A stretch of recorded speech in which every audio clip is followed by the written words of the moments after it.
spend the remaining part of your life discovering that you didn't know the course. All right. So, yeah, most of those that took you from primary school teachers to secondary school to lecturers are basically individuals who were living on their salaries, not those who have created wealth. And the idea is this: nobody can take you to where they have not been. And John C. Maxwell said, you can't follow a parked vehicle. You can't send your ego to dog school. So it's a zombie system. And that's why this meeting is for 1% wealth creation. So those who can think outside the box. It's a zombie system where you just repeat the cycle. There's something, when you study the hand, there's something called, is it the spiral of death? That is, ants usually follow each other. But something happens if you can get them to begin to move in a cycle. Try to remember the analogy well. Whatever you can do to get them to move, to get the leader to begin to cycle, the remaining band will keep cycling with him till they die. It's the spiral of death. That's what it's called. It happens to ants. And that's exactly what happens in our educational system. People just follow the system, and so we live a very predictable life. Get a job with the government and all that. So amazingly also, the two strongest influence in our life, or let me say three strongest influence in our lives: family, education, and the government. None of these systems have been equipped to teach people on wealth creation. Okay. Let's go into the issue of the government.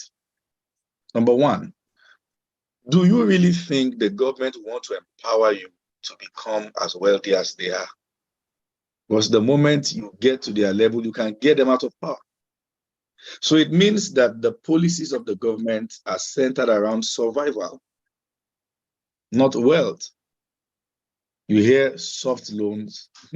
I was amazed when I watched the president of Africa having a meeting with Putin, and what they were discussing was fertilizers. And I said, who got these guys here? They need to open the Black Sea so they can be able to get some grains. So the life of the poor man is centered around consumption, not productivity. Okay? Yeah. The government never wants to be like them. They know that the day you do, they will lose their grip. So it is important, all right, that you are kept poor. It's a governmental policy. As a matter of fact, poverty is a weapon of control in our modern day society. So let me explain. It's very simple. Before I get into that explanation, so education is not producing wealthy people. It's not. Just get informed. Take it from me. But that doesn't mean education is not important. The government will not do that. Unfortunately, if you belong to a church that has found a way to be doctrinally against that, you're in trouble. Or you are in a mosque where they found a way to pull that down, you're in trouble. So it means some of the most important systems that have the greatest influence over your life have no idea of what wealth creation is.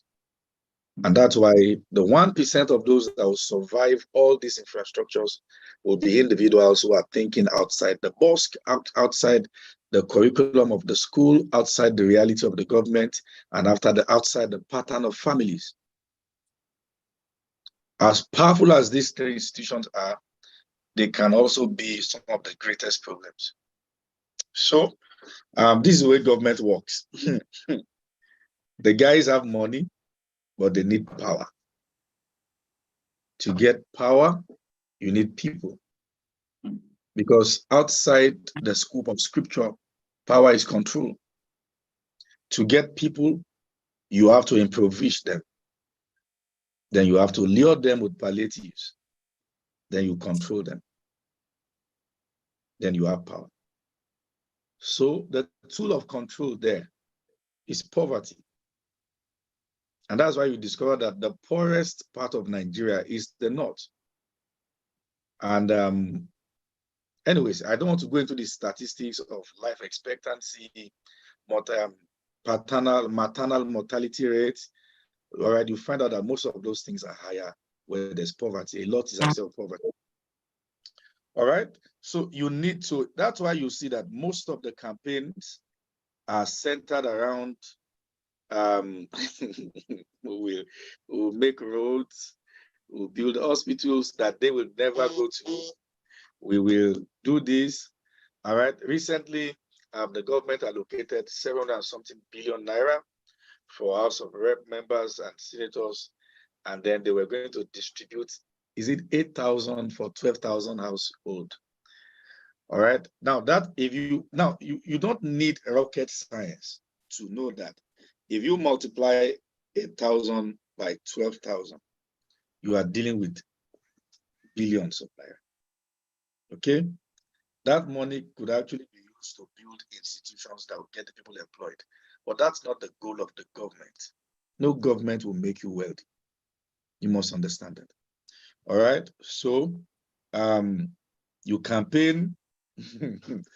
When you are campaigning, they give rice, they give gari, they give 2,000 naira and caps. They collect it, you vote them into power. Okay, when you vote them into power, they will spend another 4 years making you poorer. Then the last part of the 4 years will be to lure you back with the same spiral of debt, such that people just keep moving in that cycle. Okay, so it means that those who are going to get into wealth will be the few that can think outside the box, because your thinking is a lot connected to your ability to create wealth. You cannot be better than your thought process. You can't be better than your thought process. And let me say this to you, anybody can survive. It is thinkers that grow wealth and employ those who are surviving. So if your life is about survival, what this meeting is about will be too disruptive for your kind of person. All right, you may not be able to cope because you have built a niche where you just want to live, survive, and die. This meeting is actually for the 1% whose purpose is beyond survival, those who want to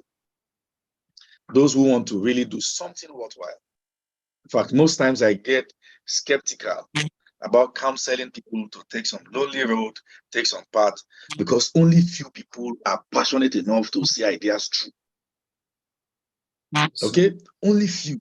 So sometimes if you counsel people, they start, then they stop in between, then you made their life worse than you found them. You see that? All right, so somewhere along the line, you will need to take a break from all you have learned in school. And you need to take a break from some of the things you've learned in your families.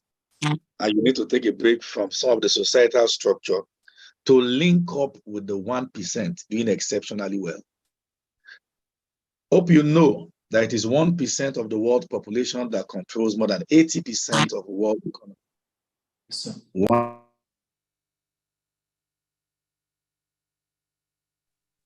oh, sorry. There's also what we call the 1% of that 1%. That's another case entirely. When we get to something more disruptive, we start looking at that. So the idea is that poor people focus on consumption, wealthy people focus on production. So it is the poor guys that makes the wealthy guys richer. So as long as you are not thinking to create anything, you will spend what you don't have to make somebody else rich. That's what your life is going to be about. And still, you will not have access to those people because you didn't do it alone. Many poor people like yourself came together to do it. So you can't take responsibility for making Mark Zuckerberg richer. All right, so I list 10 things here that you need to put in place to grow wealth. Because of the time, I like to stick with the time. So I'm going to show you 10 things you need to put in place to grow wealth. And I'm going to show you 12 common mistakes poor people make. 12 common mistakes poor people make. All right, so follow me, please. Number one, to grow wealth, you have to think outside the box. You see, that statement sounds cliche. That means you have to think in a way that nobody is thinking in your environment. You have to see things differently. I will say that my finance changed the day I asked myself, how come I have a car and I'm broke? Who am I impressing? So I called my wife and I said, please permit me, this car is going to go. I went to pray. I read certain books, deal structures, and I saw that I was going to make the money for this car in a few weeks. So I sold the car. We had to be using Uber. And by the way, it's cheaper not to use car right now in Nigeria. I'm not using one, and I'm not trying to lure you into it, but it's cheaper. That's what I found out. So, hope you know that the richest guys don't have houses. Elon Musk does not have a house. He's not built a personal house that he's living in. He doesn't. Just so you know, Mark Zuckerberg also, he lives in a rented apartment. You see, this idea of trying to become a landlord to impress somebody, I don't have time to show, but I would have loved to show you that it's more than that. It is better you build it and put people there. Okay, because the idea of trying to lease my house, you are wasting money, sir. Yes, sir. All right, but that's why I said this is a disruptive meeting. It's not the common things, and I love the person who has called me, so I know the way he thinks. So I have that liberty to do this. So to grow wealth, you have to think outside the box. You have to think. Once you get fit into the way every other person thinks, you'll be like them. There's nothing you can do. There's a large connection between your thought process, your thinking pattern, and the money at your disposal. So, like I said, I sold my car. I sold that car then for, I can't remember whether 2.6 million. I went to add more money and I got, I can't remember whether 6 or 7 acres of land. All right. Got more money, cleared it, did the survey, did the plotting, and then we began to sell. In 3 weeks, all right. All right. In 3 weeks after we launched out to start selling, I made from that property, I made my first 5 million. That's over 200%. And I made that money from selling 1.5 acres. 1.5 acres. All right. I'm still making money from that particular property, just so you know. And I've made millions from it. I don't want to go into that. But I could have been, so in 3 weeks, they said, I went to buy a Jeep. Anyways, the way I see cars is that, for instance, I know that the economy things are getting more expensive. So if I want to buy a car, I like to buy something of quality because I know I can sell it for double the price in another month. All right.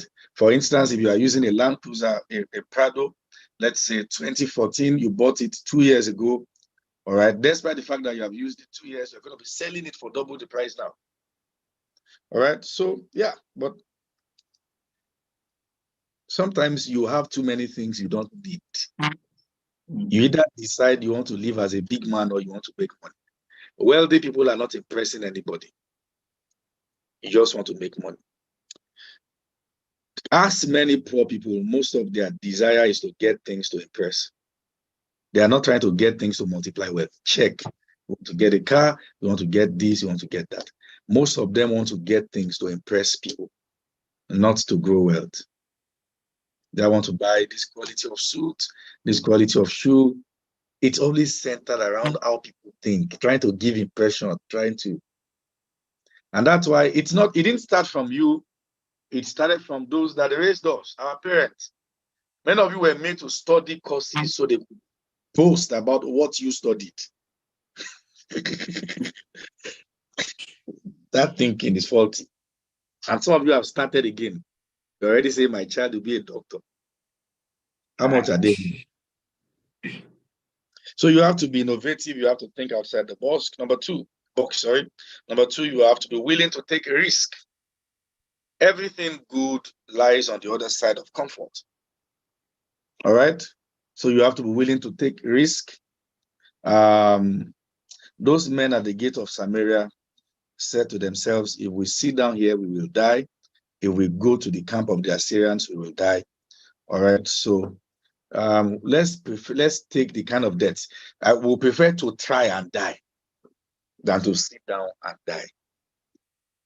So what you want to do is that you want to weigh your options. Some things are risky, but there's still some 1% chance of making it out. And when you stay idle without doing anything, there's 0% chance. And let me say this to you, I've said this again, particularly to Christians, that miracle is not a good financial strategy. The louder your amen does not increase your bank account. I'm saying this as a pastor, just so you know. To be willing to take risk, minimal risk, please. And then, so let me put this in context. What you want to do is that you want to check the success ratio of what you want to put your money into. All right. The success rate of it. All right. For a start, take minimal risk. As you go higher, you can begin to launch into the deep. So number 3, but willing to take a lonely road. It is lonely at the top. Okay. But that's a concept. Those of you who know what I mean. But what I'm saying is that the path to getting to where you're going is very lonely. You feel alone. In fact, you feel you are doing the wrong things. Every vision speaks at the end. It doesn't speak at the beginning. So it means that that thing you saw before you started, you have to keep seeing it. You have to make sure you keep seeing it. You have to make sure it keeps motivating you. It is very easy to start and hit a brick wall and give up somewhere in between. You have to remind yourself of the reason why you started, all right? And the willing to keep taking those lonely roads. All right? Number 4, you need the character of being committed. Many poor people are not committed people. When you give them ideas, they won't follow it through. When they give them counsel, they won't do it. When they start business, they will eat the money themselves, and then they will shut everything down. All right? Commitment is one character that you'll find around people who are doing exceptionally well. We have the same 24 hours, but they have learned to convert their time into what is important. Nobody will watch movies like a poor man who have access to light. And when there's no light, they get generator. Netflix is being paid, NNPC is being paid, except them. Okay? Yeah. Number what now? So you need to be committed. Once you start something, see through. Take it scale from level 1 to level 2. Be committed. Be committed to relationships too. I'm going to get there. All right. Number 5. This is very important. Prioritize hanging around those who are far ahead of you. Prioritize hanging around those who are better than you. Prioritize hanging around those who know more than you. There's something called low self-esteem. When you meet people who have low self-esteem, they can't cope with anyone who is better. So what they do is to try to suppress people in their minds, then they can relate. I think I saw a video of Apostle Selman that said, if you have 5 foolish people around you, you didn't count well, there are 6. And that hit me. All right. So the issue is this. Some of the best relationship you will have is with those who are ahead of you. They will break the limit of your mind. They will show you possibilities. They will help you scale. So prioritize that. Have mentors. And then learn to build relationships with them. Okay.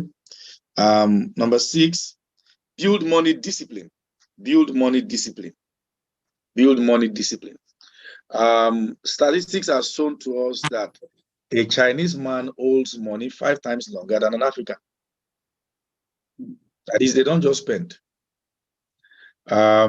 You know, sometimes, let me explain this. Some of the reasons why people spend is because their mentality has not grown to having certain amount sitting in their account, waiting for productive work. So they will always spend it and reduce it to the level of their mentality. For instance, if you give somebody who is not thinking well 1 million, within 24 hours, it will reduce the money to what his mind can carry. And if you ask the same guy, or the same person, what have you spent this money on? He will not be able to explain how important that is in creating more. Okay. One time I don't want to get into it. All right. So when you get a money that you know that kind doesn't come often, what you want to do is to put that money in what will bring it again. So you'll not be waiting for money from people. You can predict your own future. That's the way it works. And I put in brackets, avoid black tax. The average African family puts pressure on the one who has broken through and emotionally blackmail him as though it's the reason why others have not done well. So what you want to ask yourself is, if you were not in that family, they will survive. And sometimes you are not a giver. You're only a man who doesn't have plan. Simple. The reason you scatter money around, think you're a giver, it's because you don't have plans. Okay? If you have plans, you'll be better organized. That's the way it works. Number 7, spend less than you earn. Spend less, unless you are spending into investment. In fact, one of the general principles of financial intelligence is that whatsoever people assume, imagine that you are worth, you should actually be worth more than that. The moment their imaginations of you is more than what you really are, then you are financially unintelligent. You are financially foolish. So spend less. Okay? Invest more. That's the way it works. If you say what I have is 50,000, what can I do? Buy ties, quality tie, repackage it. Get a tailor to put your brand somewhere there. Package it well and target the 1% who are dressing exceptionally well in your organization and sell it to them, sometimes 300%. Repeat the method till you bail yourself out of that. Or you can just create a business, then you have a bailout. All right, I don't have time to talk about that. Sometimes when you invest, you invest again, you create a structure, then you bail out into another investment. This becomes a system, self-producing itself, while this is also picking up. All right, number 8. So I wrote a principle here. I think I've spoken about it now. All right. Make money, invest the money, enlarge the investment, make more money, then create multiple investments. Make money, invest, enlarge the investment, that is scale up. Make more money, all right, then have multiple investments.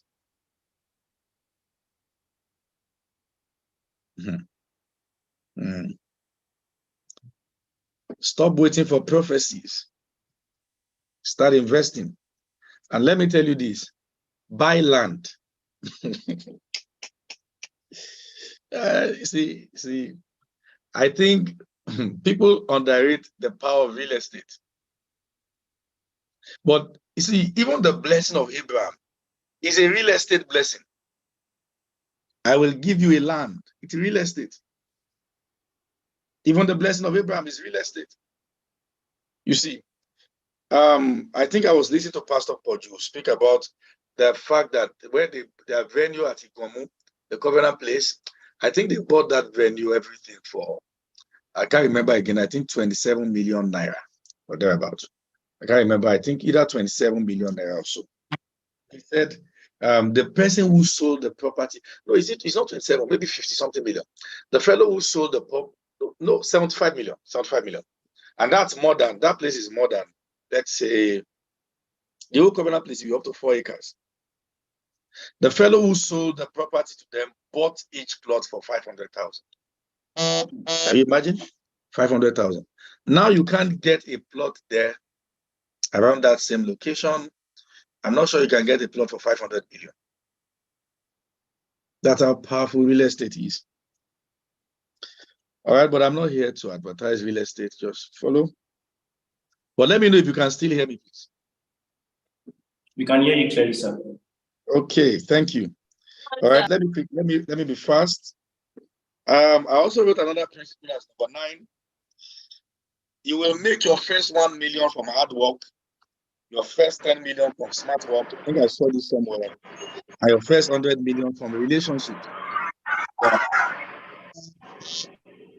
Please mute your mic for that person whose mic is shouting. Mute. Okay. Your first 1 million from hard work, your first 10 million from smart work, your first 100 million from relationships. All right, quality relationships. Number 10, do what is necessary, not what is easy. Do what is necessary, not what is popular. You see, popularity or popular opinion and wealth, they don't go hand in hand at all. Once you are going the path of wealth creation, you have to know that you are living the path of what is common. And you have to think differently. But let me quickly run you through 12 common mistakes poor people make. All right, this is going to be all inclusive to also show you if you can see this in your life, then bail out. Number 1, they trade pity, not value. When you speak with a poor man, he wants to make you pity him. He's not trying to show you what he's offering. He's trying to let you know how things are bad. Don't trade pity, trade value. When you have access to great men, tell them what you can do, not how bad life has treated you. Nobody will give you any quality work to solve poverty problem. They will give you because of the value you are bringing to the table. And many people fail at interviews because they have convinced their employers that they actually need the job to solve their poverty issues. Number 2, poor people are more convenient relating downwards than relating upwards. They find succor, they find encouragement when they relate with those whose problem is their problem, not those who can rattle their mind and get them out of mediocrity. Another mistake people make, number 3, mental laziness. Mental laziness. People get so broke, they can't afford attention. Mental laziness.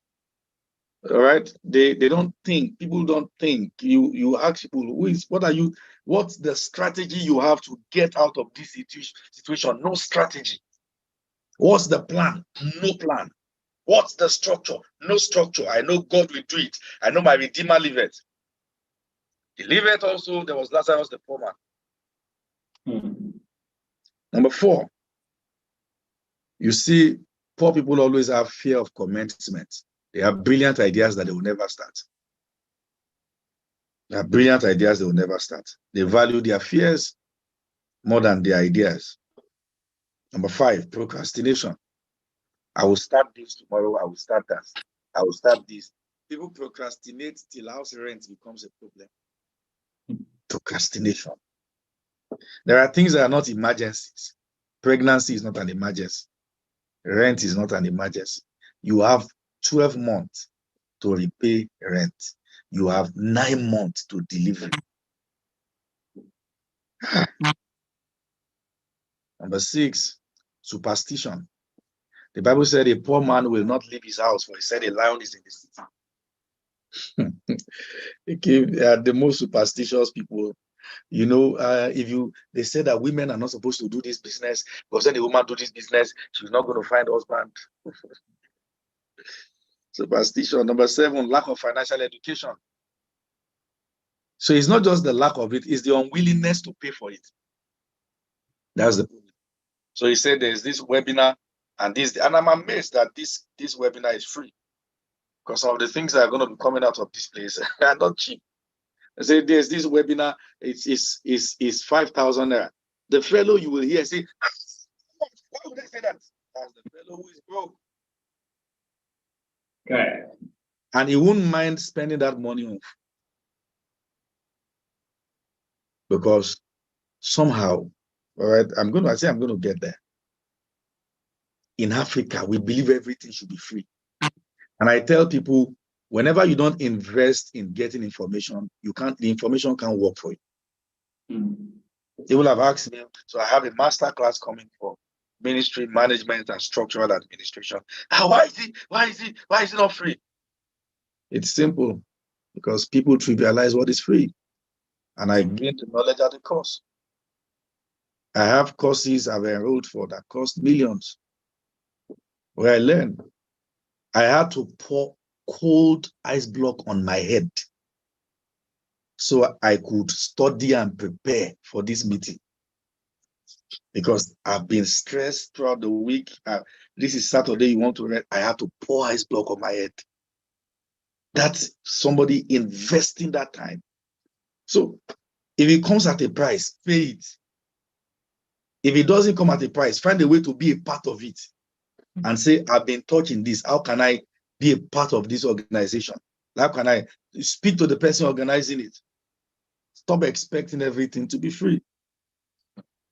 Number 8, and this is a very serious one. All right, talking about common mistakes of poor people. Poor relationship culture.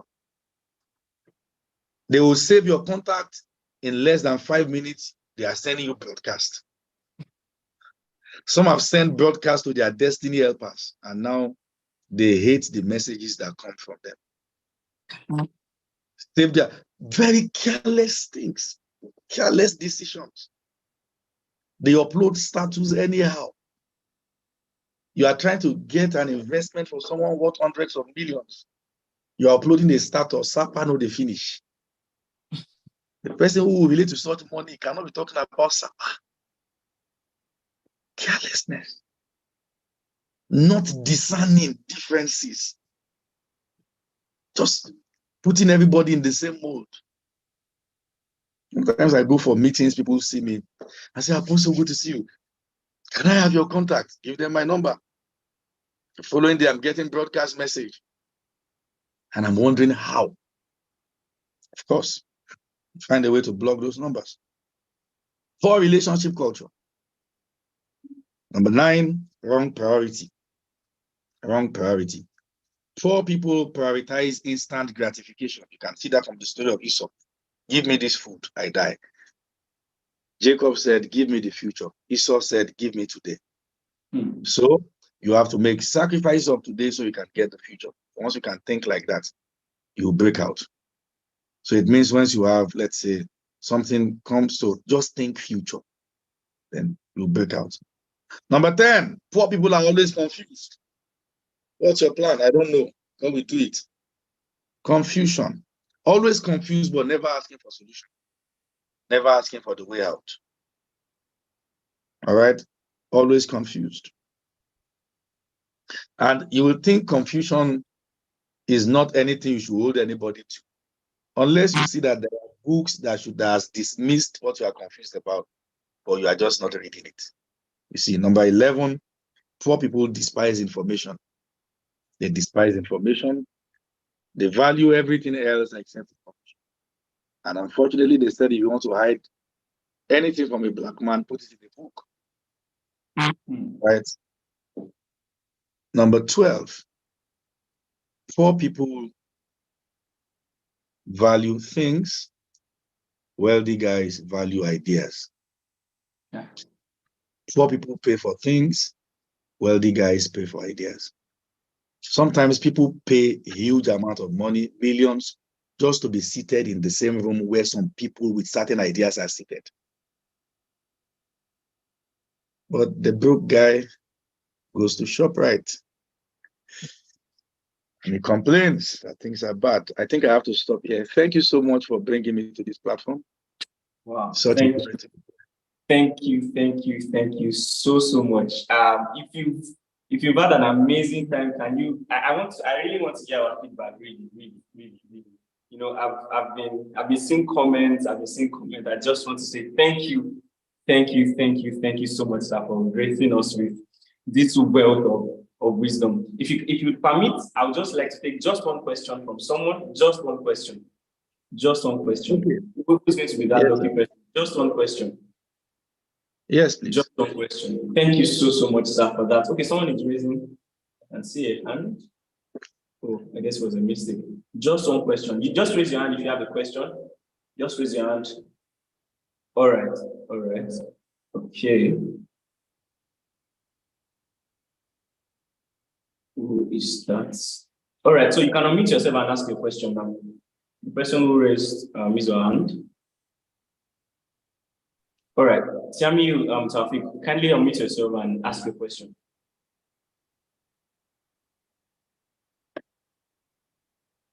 Hello, sir.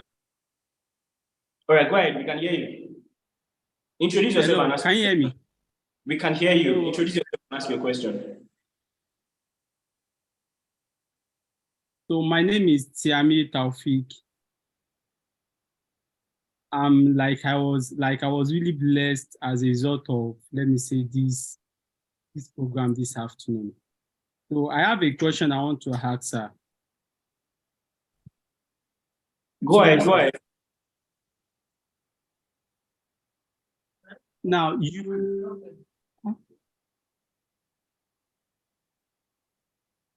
Can you hear me, Taufik?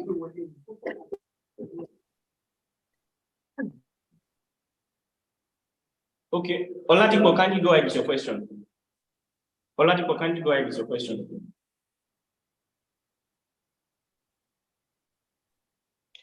Good morning. Good afternoon, sir. Good afternoon, Apostle. Thank you so much for what a session. We pray that the grace of God will continue to be multiplied unto you. And thank you so much for organizing this, sir. I want to ask a question, sir, and it's about relationships. My name is Oladipo Fatukasi. I'm sorry I didn't introduce myself.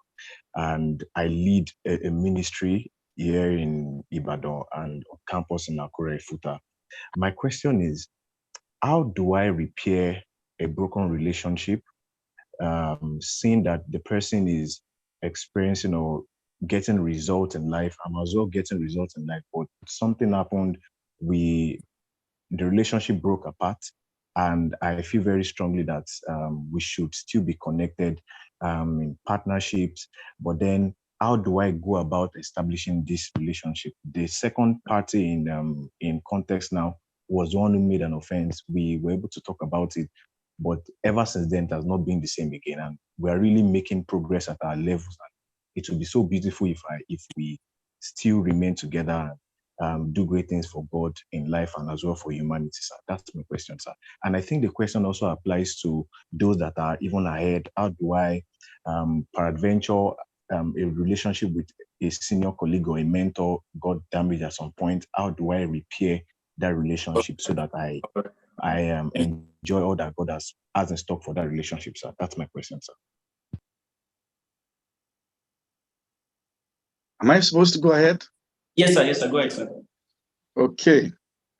So trying to resuscitate a relationship that died or that went south, first you must be able to highlight the differences in value that caused that in the first place. Then secondly, you have to understand that it is not even the issue that makes the gap wider. It is the words, the things said after the issues that both parties will hear from different quarters. So you want to cut out those who are middlemen, who are bringing the words that are not healthy from both ends. And number two, you want to have honest conversation that should be centered around shared value, so that you will, in attempt to resurrect it, it will not die again, thereby becoming impossible in future to make up. So you want to make sure that now there is an understanding that is based on shared values, all right? And then you can get things moving. However, it takes two to tango, all right? So it won't work if both of you don't agree. And if the other person has chosen to let it go completely, then you have to move on. All right. Thank you so much, sir. I believe that did justice to that question. So one more time, if you've learned so much, kindly type thank you, Apostle. Thank you so much. We really do not take this for granted. We are glad, we are happy. We've learned so much. We've learned so much, and I believe everyone on this call have learned so much from today's session already. Thank you so much, Apostle, for gracing this event. We are really grateful. Thank you so much. Thank you so much. All right. While we are still enjoying the euphoria of Apostle session, we're about to go into the second session right now. I tell you, we have 3 sessions. That's just 1 out of 3. We still have 2 more sessions to go. And I want you to fasten your seatbelt because it's about to be a ride. The second speaker is already right here with us also. This is someone I really, respect. This is someone with proven results. And, I don't just really listen to people. I don't just really, try to invest in relationships with people. But when I see someone who has track record, who didn't just appear, who I understand or I've seen the person's process, and I see the kind of feat that the person is achieving, this person is really inspiring. I tell you, really inspiring. And the person is Chiazo Daniel. Chiazo Daniel is a business innovator, he's an author, he's a filmmaker. In fact, he just launched one of his books, Selling Like Wildfire. Selling Like Wildfire. He's an experienced talent manager. He has managed talents such as Real Worry Peking and the likes. He's an event promoter. He's an entertainment consultant, he's a political consultant, and he has tailored strategy for every client irrespective of their careers and profession. Chiazo is skilled in negotiation.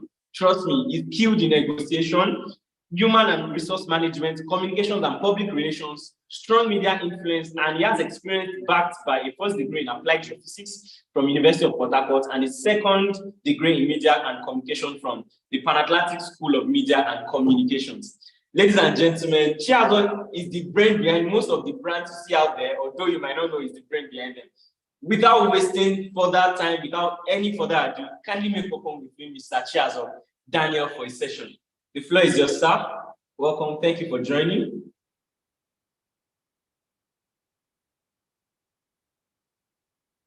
All right.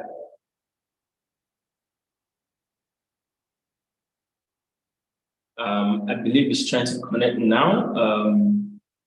Okay.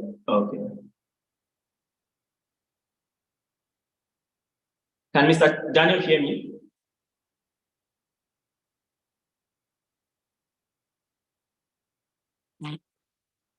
Okay. Can Mr. Daniel hear me? All right. Well, I'm still trying to get Mr. Daniel to come up. All right. It's with us now. All right. So good to see you. Yes, just give me 1 minute. All right. No problem.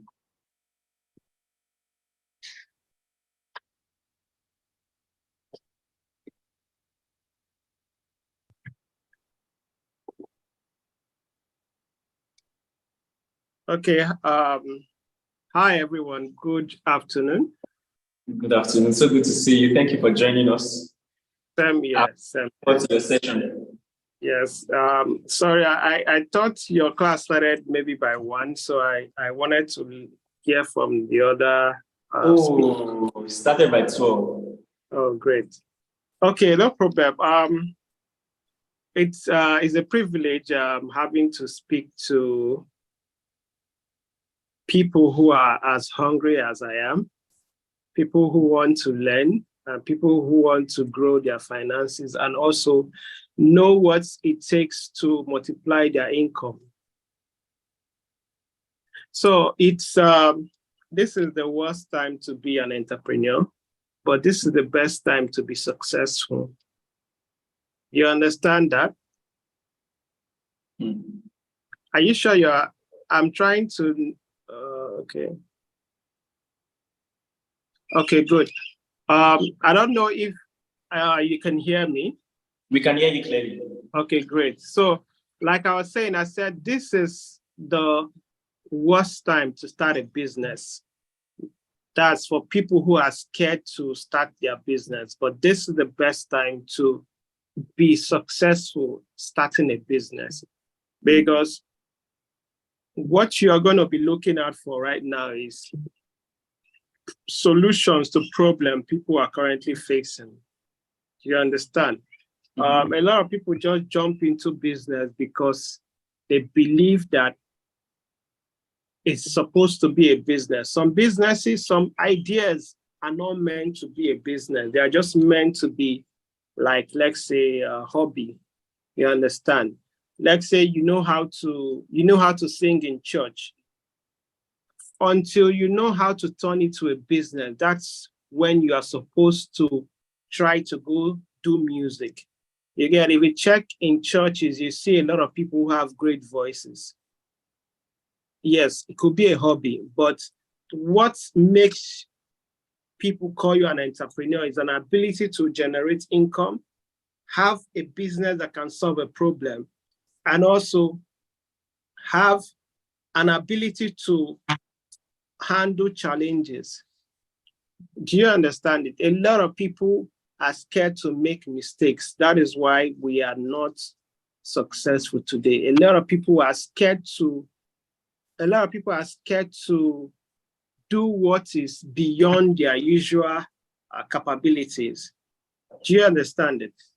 So if you are in business, if you want to start a business, first of all, you must know that whatever you're doing has a problem-solving ability, or maybe your skill, you have a skill. You need to know that. Also, you check out what problems are we currently facing right now.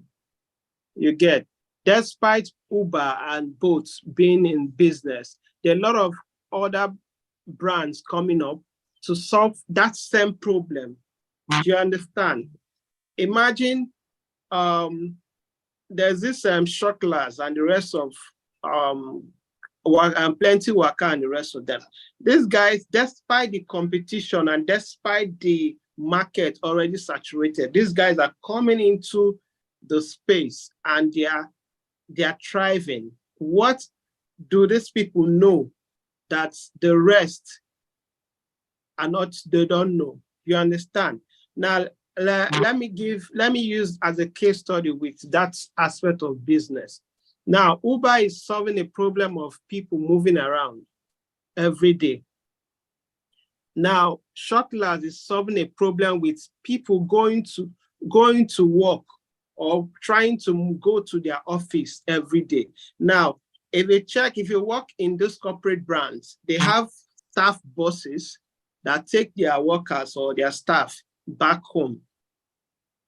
Now, Shuttlers saw it as an opportunity. You know, if you are working in VI or Lekki, you have, maybe you are working in those companies, those corporate brands. You see let's say you see your neighbor always coming back with an AC bus, a staff bus, getting picked in the morning and brought back in the evening. Now, Shuttlers saw that that's an opportunity. What problem are we going to solve? We want to help people feel like, take away that stress of running around early morning. And also, they are trying to solve the problem of people being kidnapped. They're trying to solve the problem of that.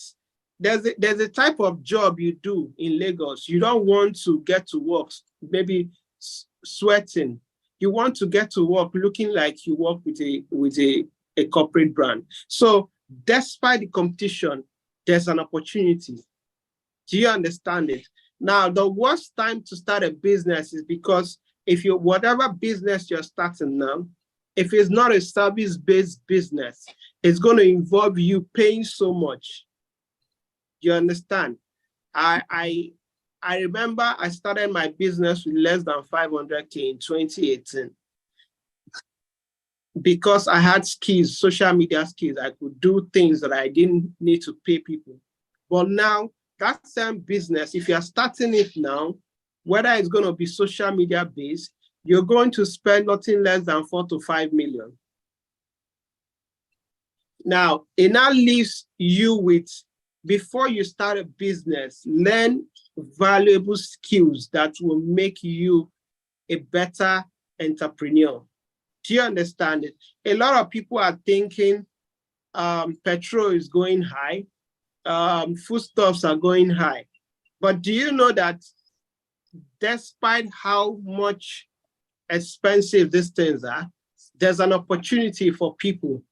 Now, imagine if you start a business where you supply people fuel the same way people supply diesel. Do you know that most Nigerians might convert their tanks in the house to fuel reservoir? Do you understand it? Because if the fuel is almost the same size with diesel, then what's the essence of going to queue at the filling station. And also because of the prices are no longer stable, you want to buy for a rainy day. You want to buy and keep. Black market people are making money today because of they were able to buy and keep for a day to go high. So there are a lot of opportunities, you understand? So I want to hear feedbacks. I want to hear questions like, you tell me, what are your biggest challenges? Why are you not making money, or why are you not thriving in this economy? All right, so if you want to respond, you can choose to type or raise your hand, so you can just raise hand. Yeah, so I want to hear your questions. All right. Just raise your hand. If did you get the question? Can you please repeat the question for them to actually? Okay, the question is, I want to hear feedbacks on what are your biggest challenges? Because I don't want to talk. I want it to be a practical class where you say, sir, I have a business and this is my challenge. What do you think? Okay, I have this, I have that. You understand? Okay, I have 1 million naira. What can I do with this money? I just want it to be practical. Awesome. Sarah, please go ahead. Introduce yourself and answer the question. All right. Thank you very much for this opportunity. My name is Sarah. Joining from Can you hear me? Yeah, I can hear you. I can hear you. Okay. I think one of my major challenges is getting a skill that is required for my idea I have already, because you said something that if you want to get people to help you do some things, you're going to pay them. And currently I don't have that finance. And I discovered that, okay, this skill, I can learn it myself and apply it. So I believe one of my challenges, of course, I'm already getting the skills. Like last night, I took an online class to equip myself with that skill I need to implement my idea already. So I believe that by the time I finish acquiring that skill, I'll kickstart the big idea I have in me. So my challenge now. What industry is that your big idea? Okay, it's actually, I already have some content I would like to promote my content. So I need some graphic work. I need to learn your content, is it like you just want to sell content? What type of content? So I know if the skills you are getting is relevant to that particular industry. Okay, I'm into cooking, baking. So I want to get a YouTube channel where I can doing some trainings. Okay. Yes. So I need to get some soft skills to be able to make that happen. Yeah. That's true. Okay, good. Now, for a YouTube channel, for you to start with a YouTube channel, for you to get people to maybe train people on how to cook, I think the first thing you need to do is to learn how to get a good phone. Let's say an iPhone 8, iPhone 10 or something. Then also learn how to use CapCut and all those editing software. Do you understand? Yes, I do. I'm already on that stuff. Good. Because if you don't have that skill for a YouTube channel, a lot of people start with buying expensive camera, buying lighting, expensive lighting, and at the end of the day, they now hire people that will start doing these things for them. You get? I wanted to start a YouTube channel for my business, not just me. I went to buy expensive camera and the rest of them and brought the team. Now, each time the team is not available, I find out that I'm left with just me. So I realized that some of this camera, the camera I bought, if I had upgraded my phone early enough, I would have been able to use CapCut to edit. And the type of videos I edit now are better than what my team could have done. Do you get it? So I think we should. Can you hear me? Yes, we can hear you. Okay, good. So just start with what you have. YouTube, for you to succeed on YouTube, you have to be consistent. You understand? You have to answer the questions people are asking, not just wake up because you want to create a content. Answer the questions people are asking. How do you make, what you do, you jump into trends like popular dishes, from how to make a foriro, how to make okra soup, how to make egusi from just different, just jump into trend. Don't just wake up and say, because you ate food last night, you just want to create it.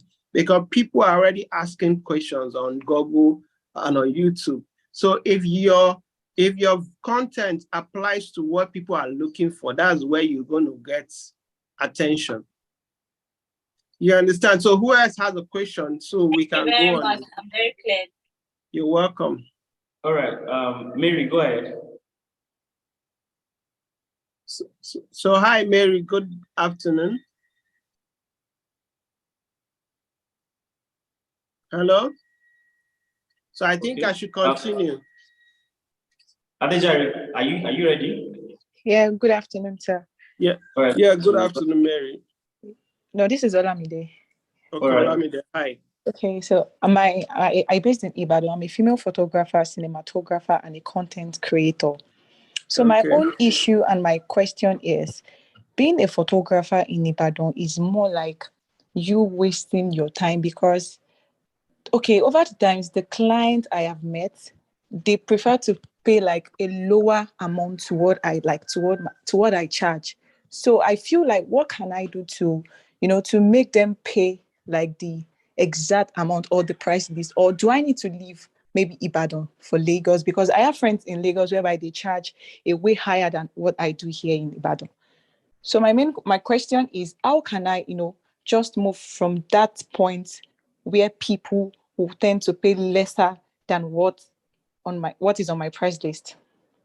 Okay, what's your Instagram handle? DAO_visuals. DAO DAO_visuals. Okay.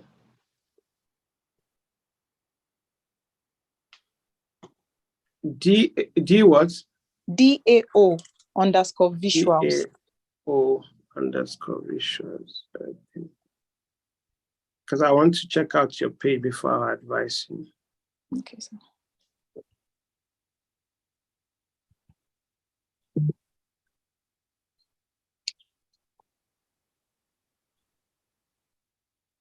Okay, how long have you been in photography?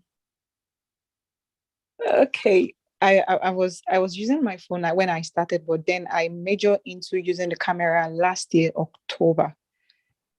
Okay, what camera do you use? I use a Canon 70. 70. Yeah. Okay, what app do you use to edit? Photoshop.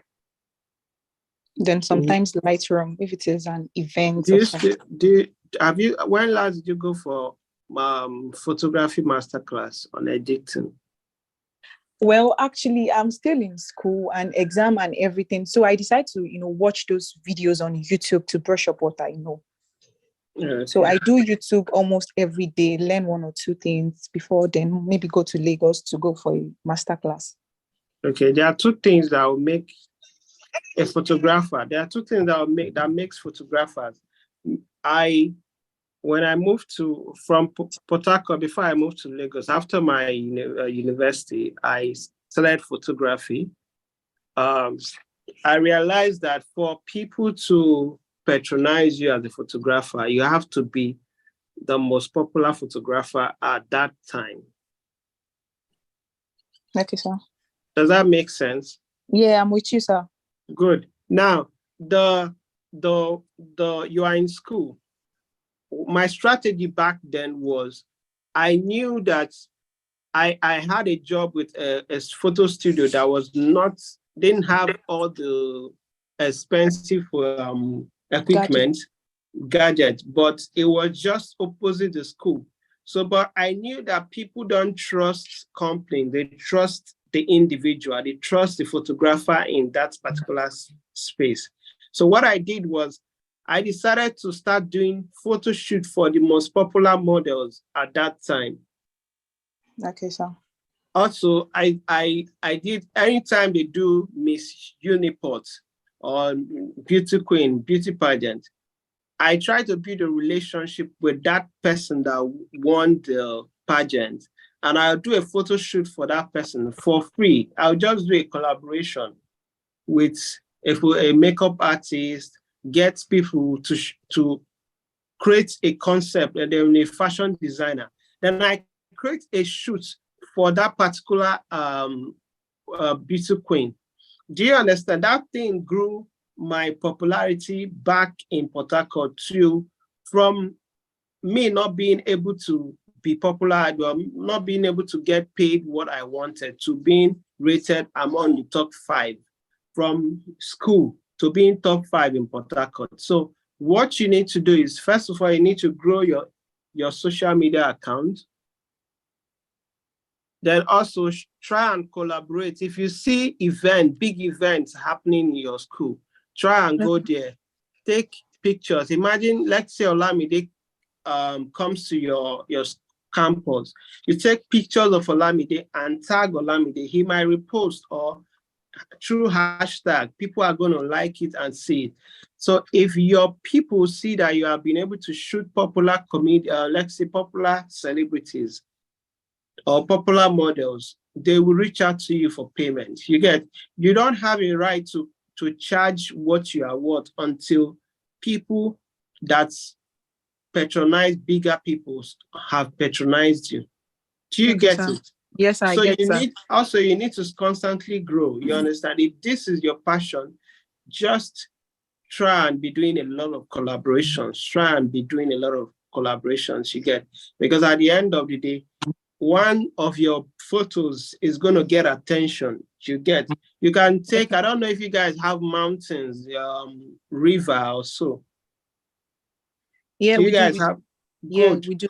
Those are outdoor. For you to be successful as a photographer, for you to trend, outdoor pictures are better than indoor pictures for photographers to be seen, because what you do close to those outdoor spaces, if it's creative enough, people will get to start calling you for jobs. Until you become popular, weddings are not going to reach out to you. You get? Yes, sir. Yes, sir. So that's the thing. So you make money from weddings, you make money from just weddings are the big events. Yeah. So that is what you need. You don't need to just make it feel like you're not there yet.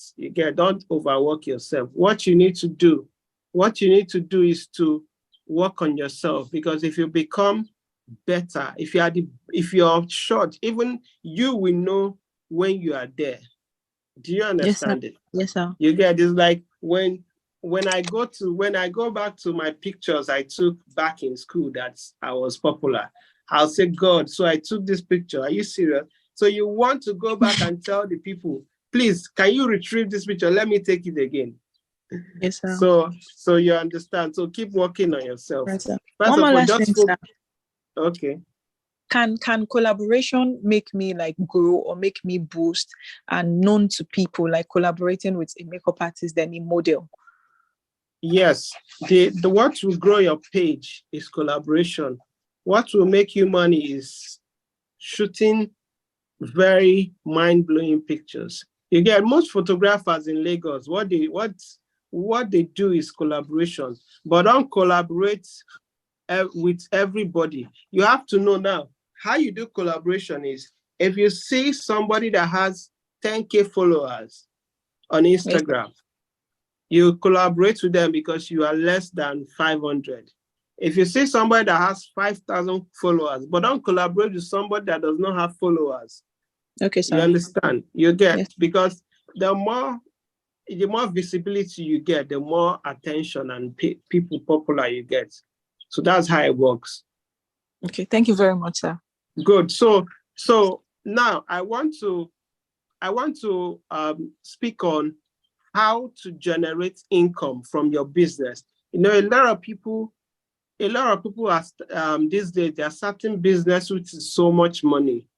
You get, if you pour, let's say a case study now, let's say you're starting photography and you start by spending, let's say you put in 10 million into photography when you have not really mastered the hustle, it's a bad investment. So what you do is, there are people who, what they do is they spend every month, they spend nothing less than, let's say, 200 on courses on how to grow. You understand? If consistency is very important in business, you need to grow, because the more people see you successful, the more you charge what you are worth. You get. Early this year, I told most of my clients that I can't do consultation less than 200 anymore. And they were like, are you serious? And I said, you will know when it's time for you to charge a particular amount. You understand? So what you do is, when you're starting out a business, find a business that does not require too much money. A sales business does not require you setting up an office. A photography business does not require you owning a studio. You understand? A makeup artist does not require you owning a large space. All you just do is buy the right equipment and be available to travel. Do you understand? Be available to move. So in this particular space, in this economy, having a big shop or a big store or a big office is not the solution. You need to cut down on a lot of things. The only time you need an assistant is when you need somebody to help you hold or run errands that you cannot do. Do you understand? When economic crisis happen, people cut down on the things that are costing them money. If you check it, like every month, you are paying salary of 10 people and you are struggling to pay that 10 people. That means those 10 people they're not productive enough.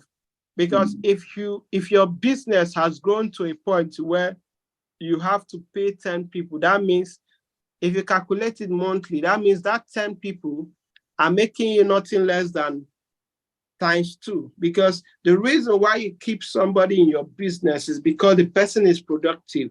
You get. That's why salespeople, that's why real estate people don't pay their sales agent. They put you on a commission. You understand? So if you put people on commission, there are a lot of opportunities at the moment that you can do. For somebody in school, you can help your friends write their projects. You can help your friends write their project. I know people who made so much money in school because they were helping people. You know, a lot of people, if you check it now, most people are ghosting their academics at the moment. Somebody is schooling in OAU and the person is in UK. Do you know that those kind of people, they will need somebody to write their projects, they will need somebody to write their courses. And if you are smart enough, you'll be able to tell these people that, okay, if I'm writing a test for you, I'll charge you 50,000. People will pay. You understand? If you are the smartest people, if you are the smartest person in your class, people will pay you for you to write their test for them.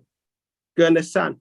Also, in your neighborhood, you can start up a car washing company. You can get your friends and you go every morning, you go or every week, you can have people subscribe to your package and tell them that I'll be washing your car for 20,000 every month. I'll be washing your car for 10,000 every month.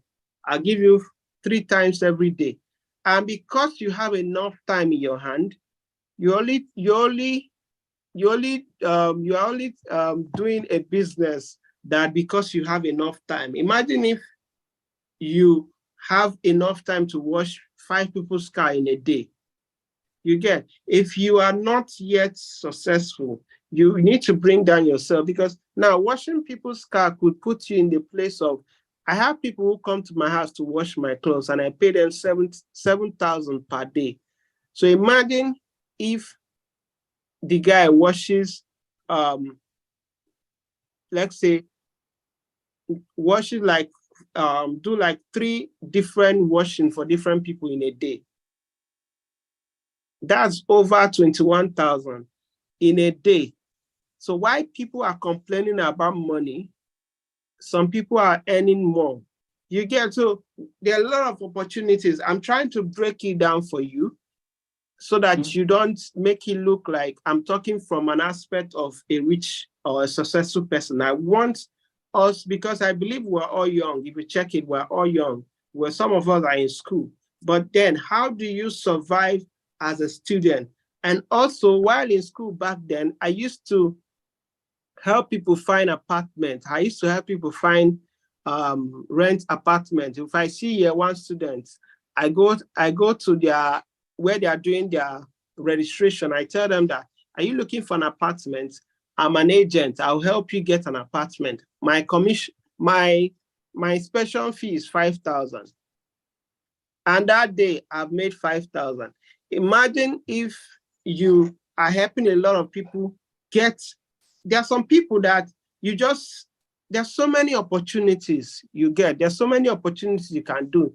Then also you could have, maybe you could start a business where you are helping people get their, deliver their, let's say their documents or laminate their documents or so many things. So there's a lot of opportunities that you can do. You can even supply people, let's say food stuff. You can help people go shop, go to the market. You can help people cook. So there are a lot of opportunities. But then if you want to, let's say you're an investor, you have, let's say 1 million, you want to boost it to like 2 million. You can invest with real estate companies and tell them, okay, if I give you 1 million naira, how much are you going to be paying me monthly? How much are you going to be paying me? Or how much will I get back? These are opportunities you can do, because if you keep your money in the bank, it's losing value. You understand? It's losing value. Imagine if you had converted all your naira to dollar 2 months ago or 3 months ago. That means your money is actually going, has multiplied. Dollar was selling for, let's say 600 or 700. Now it's selling for 900 per dollar. So those are a lot of opportunities. Now, for you to make money, you have to predict the future. You have to know that if I start this business or if I buy this property now, what am I going to get in the next run? You get, the economy is not going to get better. Whoever is thinking that the economy is going to be better is wrong.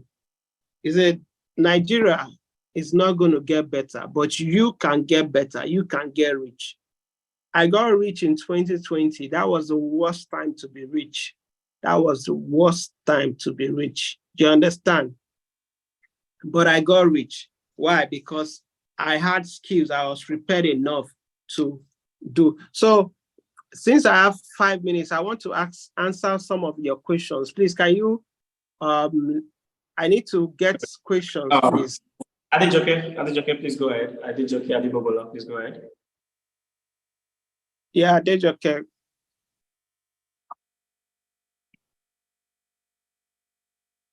Is she here? Hello, good afternoon.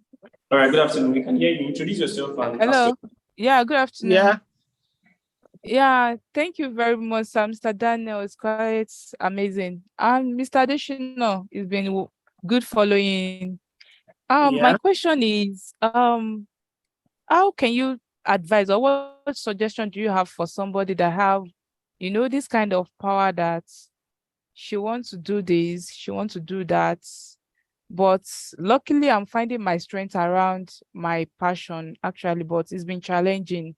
Like a lady said earlier that, there are some skills that your business actually needs to survive, like having a graphic design, because you have products, and me getting a graphic design all the time has been challenging, all the disappointment. So I've gone into it to learn, and at a time again I find interest in learning programming, which I've really gone far again. So, and I don't know, what suggestion do you have?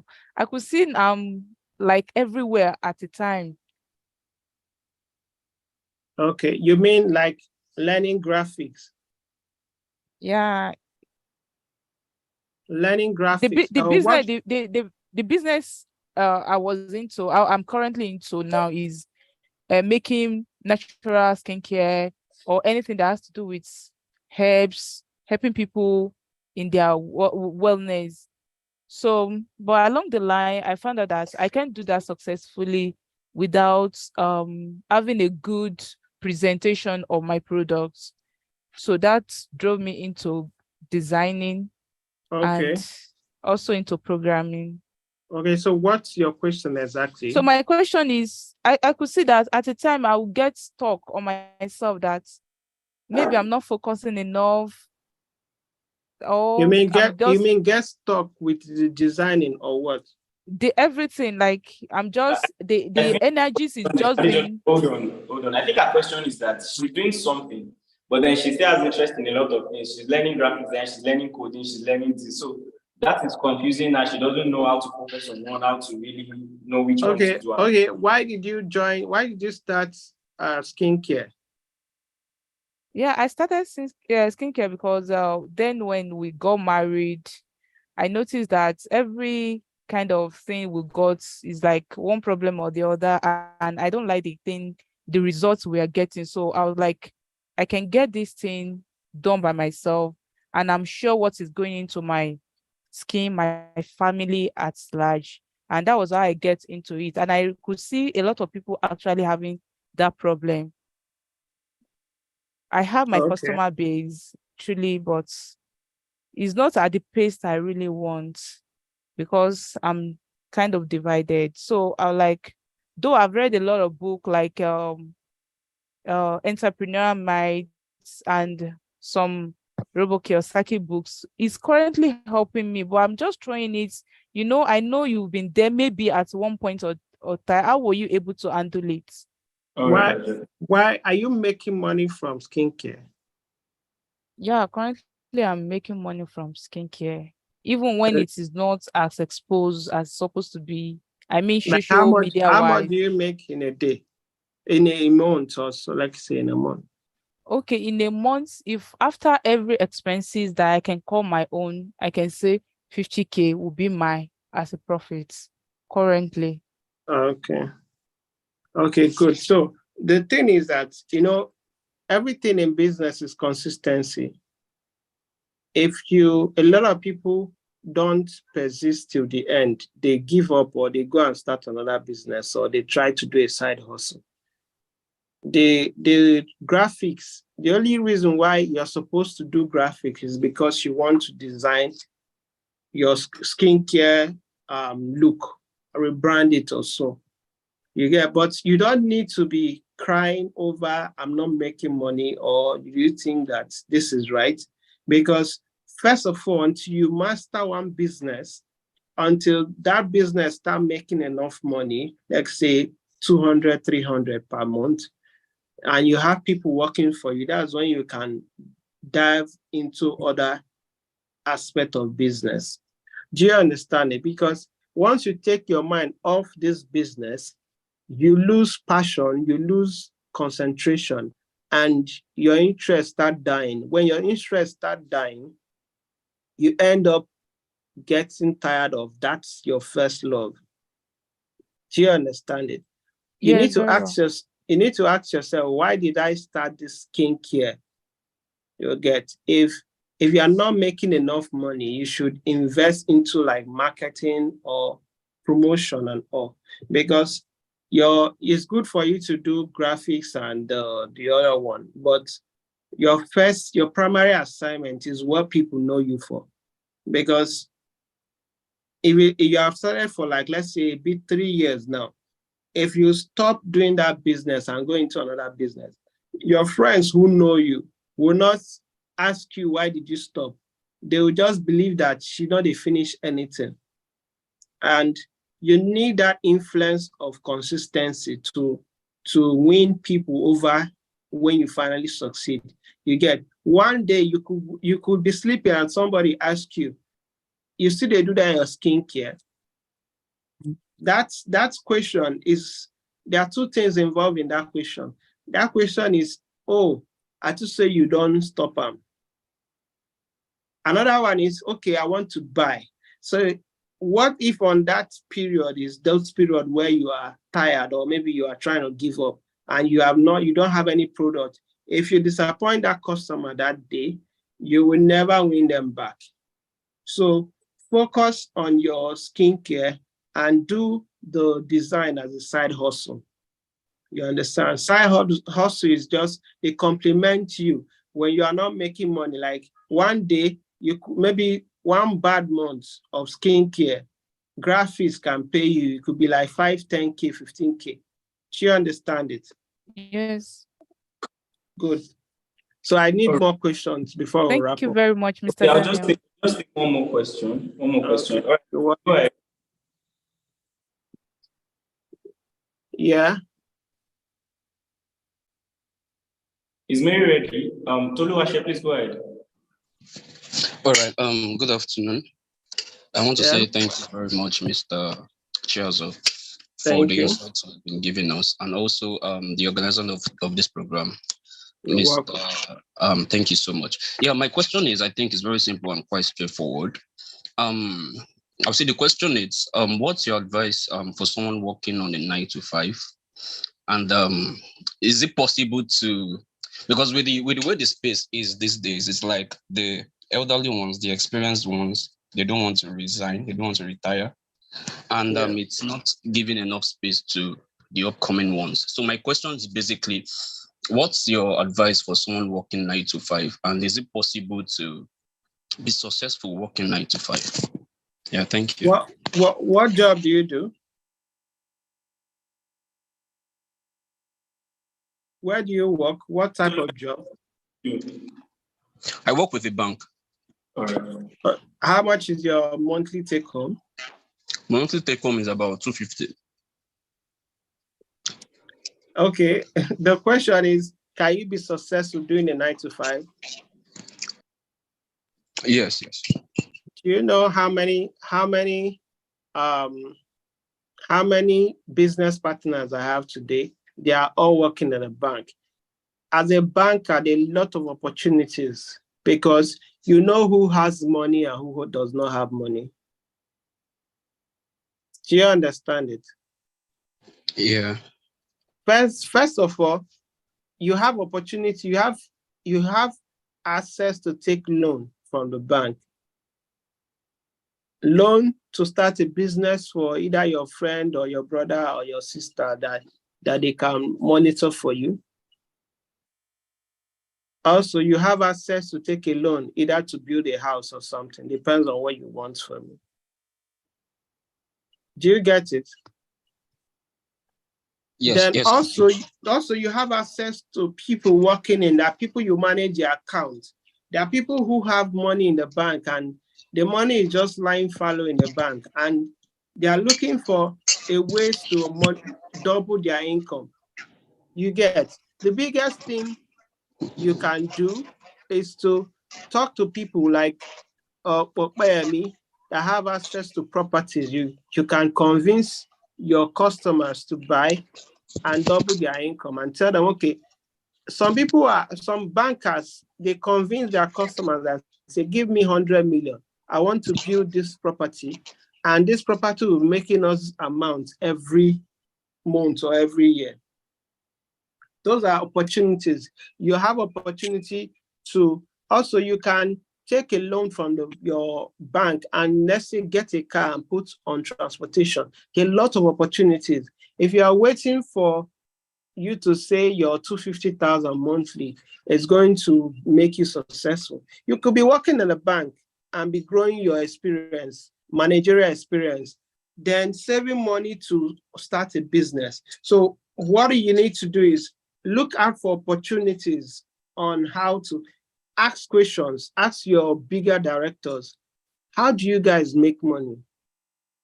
What do you guys do? What type of investment do you think a banker can do? They will tell you a lot of things, you understand? Because you guys have access to a lot of opportunities. Do you understand? If you work long enough in a bank for like 5 to 10 years, people will start trusting you with investments and funding. Do you understand, right? Yes, sir. Good. So on Monday, ask those kind of questions. They will tell you a lot of answers. You get. So Yes, thank you. Thank you so much, Mr. Daniel. So before I go, I have a copy of my new book.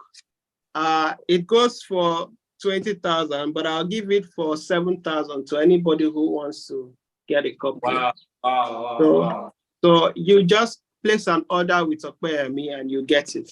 Or you can follow me on Instagram at TribeMan Global. Also, compete or dominate on Instagram and you get a copy. So guys, thank you. I look forward to talking with you. And also, if you have more questions, you can send me a DM on Instagram and I'll answer your questions. Thank you very much. Thank you so much, Mr. Daniel. Thank you. Thank you so much. Thank you talk. Thank you. Sure. All right, guys. We are moving on to the next phase of this, to the next session in this webinar, and it's time for us to talk about money. It's time for us to talk about money practically now. I love the question that Toluwase asked that, I'm earning this salary, I'm working here, how can I really make money? How can I, grow my wealth? How can I grow my income? And that's what we are going into right now. This one is not me giving you tips. This is, let's do it together. It's more like a template, the do-it-yourself template I want to go into right now. So I'll be taking the session myself, and I really, at TribeMan Global, all right. Let me quickly type that at TribeMan Global. Okay, so we're going into the last session right now. I want you to pay attention and follow very, very, very closely. Very, very closely. I believe everybody can see my screen now. Can everybody see my screen? If you can see my screen, let me know you can see my screen. If you can see my screen, just type you can see. I see your screen. All right, thank you. So you can see what's on the screen here. It says customized investing. You see, I've been in the world of investing for a while now, and I discovered that the way we talk about investing, please mute yourself. Please mute yourself. All right, thank you. I discovered that the way people sell investing, the way people communicate investing, it's more like a one-size-fits-all. Yeah, you hear, okay, buy land. And it's excellent to buy land, especially in this kind of economy. I'm a real estate guy, so I want you to buy land. So listen very, very closely, listen attentively, right? But I discovered that, you see, this investing thing, the goal of investing is to grow your money, is to multiply your money, is to put in an amount of value and get a greater amount of value from something. So if I invest in knowledge, it's so that I can get, that knowledge I can use it to get more, probably money or whatever it is, but when I compare the value I'm getting from the value I put into it, the value I'm getting should exceed the value I put into it. And that's the concept of investing, right? That's the concept of investing. So primarily, I believe investment should be customized, and we'll be going into it very, very detailed, and you would see how you can practically, start investing from right now, in a way that you can grow your income, grow whatever it is you want to grow practically, step-by-step approach. And so I would like you to ride with me patiently, right, as we embark on this journey. So firstly, let me introduce myself once again. I'm Adesina. Basically, I'm a product of impactful experiences across various sectors, like the creative sector. Most people don't really know that I used to be an advertising guy. I've worked in an advertising agency. I created campaigns with Airtel, with Indomie, with Peak Milk, and the likes, Providence Banks and the likes. And I also won a Future Creative Leaders Academy Award, basically as far back as 2017. I worked in the retail sectors also. I've worked with clothing, I've worked in food and the likes. And recently, not really recently, but right now I'm in the finance sector.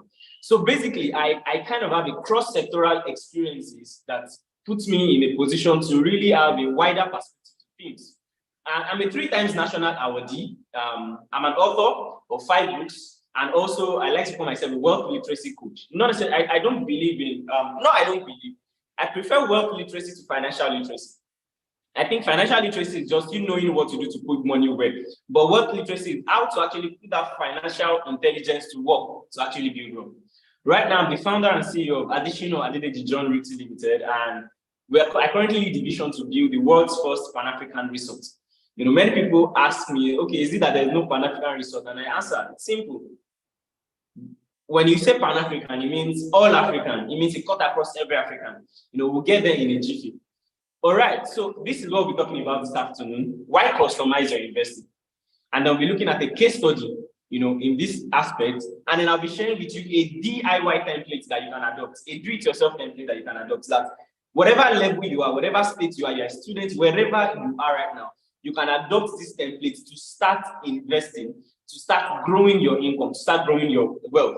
And then I'll be giving us an opportunity to get started now, you know, and then I'll take questions afterwards. All right. Why customize, right?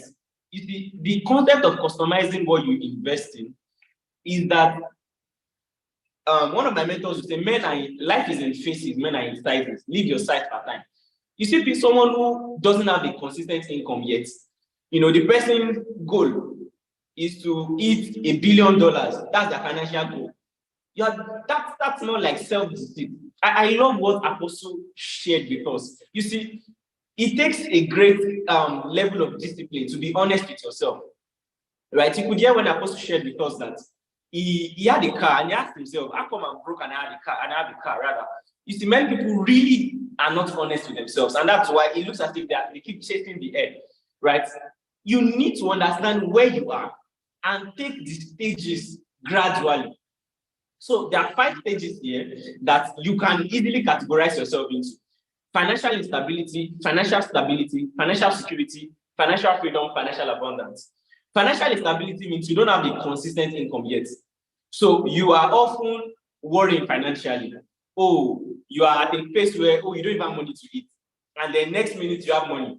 The next minute you don't have money to go somewhere. The next minute you have money. The next minute you don't have money to buy this food you need. The next minute you have money. That's financial instability, right? At that point in time, your investment cannot be the same as someone who is already at financial security level. Your investment at that time is how you can move to financial stability. You see, the way this thing is dicey is that most people move to the next level and then they settle. That's why Apostle, you hear when he made reference to the fact that some people just want to be comfortable. You know, they just want to be there, they just want to be maintained, right? So financial instability, if you're at that level, what you are supposed to be conscious of or investing towards it, how do I have a stable income? Am I going to get a skill? Am I going to get a job? Is it that I have a business I'm running, but my sales skills is not worthy enough? Do I enroll for another sales class? So you invest in knowledge. Okay, is it that I have a business, but it's not doing very well? Do I need to invest more in marketing? Oh, I don't know what business to invest in to give me monthly income. So what business can I invest in? Right? This is at the point of financial instability. You are looking for something that will give you stable income, predictable income, such that you can pay your bills comfortably. You can pay your rent, you can buy food for yourself, you can wear decent clothes, you can, you have a stable income, you have a stable lifestyle, you have a decent living. That's your goal. Your goal is not to drive, GLE 350 or whatever the car is. Your goal is not to try to live in a 3-bedroom duplex. Your goal is to have stability. Because you see, as much as you want to dream big, it is dream big and start small. You dream big, you start small, and you grow steady. I think that's the balance. Dream big, start small, and grow steady. Many people dream big, they start small, and they stay small. You are not to stay small, you have to start growing steadily. So financial stability level is where you now have a stable income. You are not dilly-dallying. You are not here today, there tomorrow. You are not food today, hungry tomorrow. You are not eating in 5-star restaurant today, then you are back to Buka tomorrow. You have a stable income. You have a predictable income. And you're able to wrap your income around your expenses, your lifestyle around that, such that you are comfortable. You are not living above your income. Because fundamentally, the fundamental principles to actually building wealth is living below your income. See, if you miss that principle, you would miss every other thing. Because that's the first test of financial discipline. In all of it, that's the first step of financial discipline. If you cannot live below your means, there's no way you want to have extra to invest in anything. So let's assume now you are now in financial stability. You have a job, like Tolu said now. He has a job that gives him stable income. He's able to pay his bills comfortably. Now, what's the next thing? Financial security. Financial stability means I have a predictable income, but what if an economy goes bad? What if I lose my job? What if anything happens? Probably you're even in school and you have someone sending you monthly allowance. That could be stability at your level. But what if something happens to your dad or to your mom, God forbid? You will need to have financial security. And this is why this is in brackets. You see savings or small investment backup. You see investment, you need to add what's the goal of investing, right? Because we need to really talk about that. What's the goal of investing? And this is what will lead us to the next level. Investing simply means you are putting your money in something to increase your passive income above your active income. Your active income is your job, your what's it called now? You're selling your business that you are running. That's active income. So, for example, I have a real estate firm. My commission on my sales, my salary from the company is active income. The passive income would now be, okay, I have this property here that has tenants, and I'm not even the one managing the property. So you have a property and the one managing it, it's still active income because you're still working. So I have a property, I have a property manager managing it. I have tenants in there bringing in money. After I remove the fee to maintain the building, the salary of the property manager, the money that now comes to me without moving an inch is my passive income. So the goal is that I keep investing until my passive income exceeds my active income, so I can decide not to work anymore. So at the stage of financial security, it means that you are putting something aside. We'll still get into the ratio of what you should put aside or what is recommended for you to put aside. You are putting something aside such that beyond your stable income that is coming in, you have something securing you in case this one goes south. In case something wants to happen, you have a savings. You have a small investment backup. You have a business you are putting your money into. Right. Now, after this level, let's say you are someone who has a job, and then probably, like Mr. Charles said, you have like 3 cars, that is also giving you money. That's a small investment. You also have a savings account that you're putting money into. Probably you even have a piece of land, a parcel of land somewhere. That's also, you're financially secure that even if this money goes out, if something happens, I can easily sell this land and it can still sustain me for an amount of time. Oh, I can afford a vacation. I know that when I come back, even before the salary comes in, these cars that are doing Uber for me would give me enough income to still gain my stability before the salary comes in. You're financially secure. Now, the next stage is financial freedom. This is where you now have enough investment. You have an apartment giving you money. You have a business you are not running. If you are running a business, it's still active income because you are still getting salary. And that's why if you know the concept of cash flow quadrants, there's the employed, there's the self-employed, there's the business owner, there's the employee. Many people confuse self-employed with business ownership. If you are running a business, you are self-employed. I'm self-employed. I'm not a business owner. A business owner means you have a system that people are running. McDonald's is a system. Coca-Cola is a system. KFC is a system. That's why if you watch the movie The Founder, you would see the financial consultant telling Ray Kroc that you don't seem to understand the business you are in. You are not in the burger business. You are in the real estate business. And McDonald's today have more real estate properties, right? They have their assets. More of their assets is more of real estate than the inflow from the burger business. So passive income means, financial freedom means I have enough money coming in from my systems, from the systems I've invested in. You see, business ownership and investing are the same thing. It's not that, it's either I'm investing in someone else's system or I create a system and I invest in it. So if I have a system now, probably I have a food chain business and I employ people there and I'm putting money there. That is my system that I'm investing in. But if I'm putting money into, what's it called now? Apple shares. If I'm putting money into Tesla shares, that's me investing in the system that I trust, that I believe in. And so when my passive income, my income from those systems exceeds my income from the one I'm actively working in, then you can say I'm financially free. So the question now is, am I financially stable? Am I financially stable? Am I financially secured? Am I financially free? Then the last one is, am I financially abundant? Do I have financial abundance, right? And this is the stage where money is no longer a concern. This is the stage where you are all about, how you can help people. You are all about deals. This is the level of the likes of Donald Trump, where when they talk, they're not talking about making the money. They're talking about power, right? They're talking about influence. They're talking about, ownership, owning the biggest thing, becoming the richest person. They're talking, it's more about either impact or ego, depending on the person's personality. This is financial abundance. This is where you want to acquire this company because you feel like you don't like the owner of the company, or you just want to be the boss. You just want to be the only person you want to be the monopoly. This is where you see people really go crazy with money because they already have enough money. They already have enough system giving them passive income that even if they put money into this thing, another one is coming. So this is when money is no longer a concern. So now that we understand these several stages, you now need to customize your own investing at your own level. And this is where you are going to now. Do it yourself templates. As a financially stable person, as a financially stable person, as a financially secured person, as a financially free person, as a financially abundant person, how do I customize an investing system that fits into where I am right now and get me the kind of results I really want? All right. If you are with me type, I'm with you. If you are with me type, I'm with you. I want to get our feedback. If you are with me type, I'm with you. If you are with me type, I'm with you. I really want to get our feedback. Let me know who is with me.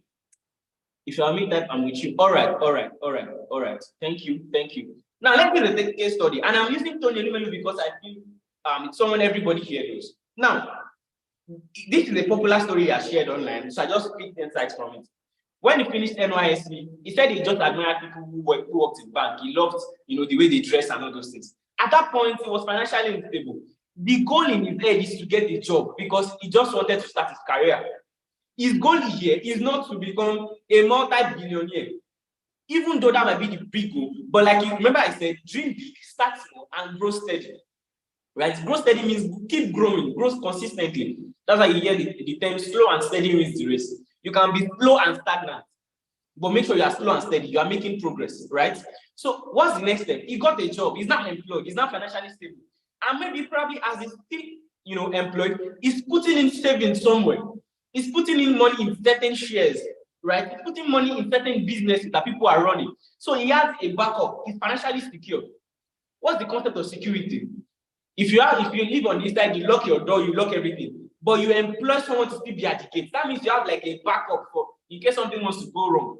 So even though I know this is a stable income, I still have a structure somewhere that caters for contingencies, caters for emergencies, right? Let me quickly share this. There are 5 buckets people recommend to share your money. One of them is emergency, but I'm not going to be going into that this afternoon. Right? The next step is now freedom. This is where he became CEO. Right? As a CEO of a company, now he has enough cash flow, he has enough investments apart from his salary, right? If you notice something about being a CEO of a bank, you also have to be the most likely. I'm not saying you also have to, but in fact, almost all of them, they have the highest number of shares in the company. Check Abatwigwe, check the guys that really own this bank. They are the majority guy in the company. Right, whether directly or indirectly, they just have to, that's how they maintain their territory, basically. So at this point, even without his salary, he shares in the company enough, but it exceeds his salary. That's freedom. So he's now working now and this is the level where you can now chase passion.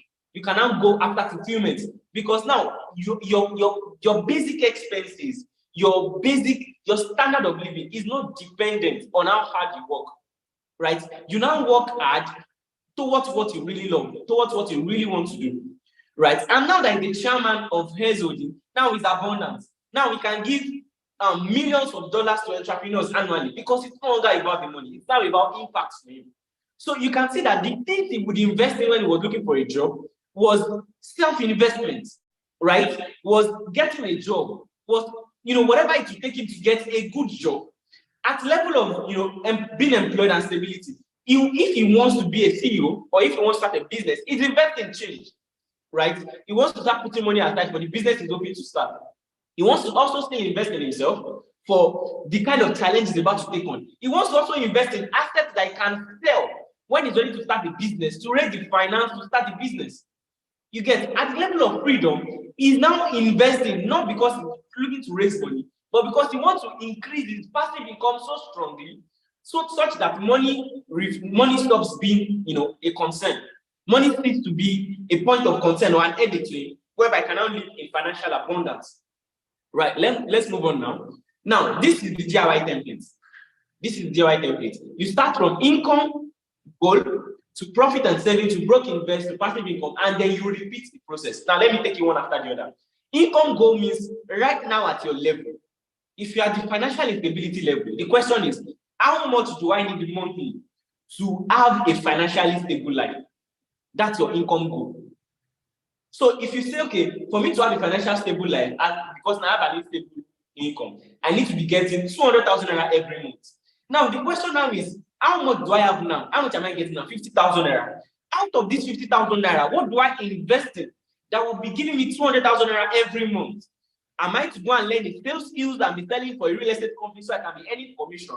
So now your investing is to invest in a skill. Am I to invest in in marketing so that I can sell more of my products to be able to get this amount of leads, to be able to close them and get this amount of sales? So you are clear. You are not beating the air. You are not roaming about aimlessly. You really have that income goal. You have, if you are at the level of financial stability, you need a financial security. You have a job that is paying you an amount of money. How much do I need to be taken aside, to be putting in, how much do I need to earn so that I can have backup? How much do I need to be saving? How much do I need to put into this business? Right? You want to move to a level of financial freedom, right? How much do I need to be getting in passive income for it to exceed my active income? That means if you earn 250,000 naira a month, you need to be making at least 300,000 naira for you to know that now you are not financially free. And by the way, financial freedom is contextual. Some people might be financially free by 300,000 naira a month. If that is passive income and it exceeds their active income of 250,000 naira. But you might say, you know what? My active income is already 5 million naira monthly. So for me to have passive income to be financially free, that means I need to be getting at least 5.1 million naira every month in passive income, such that the money I'm getting from my passive income now has exceeded the money I'm getting from my active income. So what's your income goal? That's your first step. How much do I need? What's your income goal? What's your income goal so that you can have a stable life? What's your income goal so that you can start putting some aside and be investing? What's your income goal so that you can start increasing your passive income? What's your income goal right now? Now, from your income goal, there's something, there are two people that has really taught these principles, and I really just buy the idea. And from what I've also practiced experientially. His first person is Grant Cardone. The second person is, I've heard it from Tony also before, but I've also heard it from both Dan Locke and Robert. Right? And this is the principle of living on 60% of your income. Live on 60% of your income. Put aside 40% of your income. So you get 100,000 naira. 40,000 naira is not yours. And guess what? The 40,000 naira that is not yours is actually the money you are paying yourself, because that is the money that will bring more money.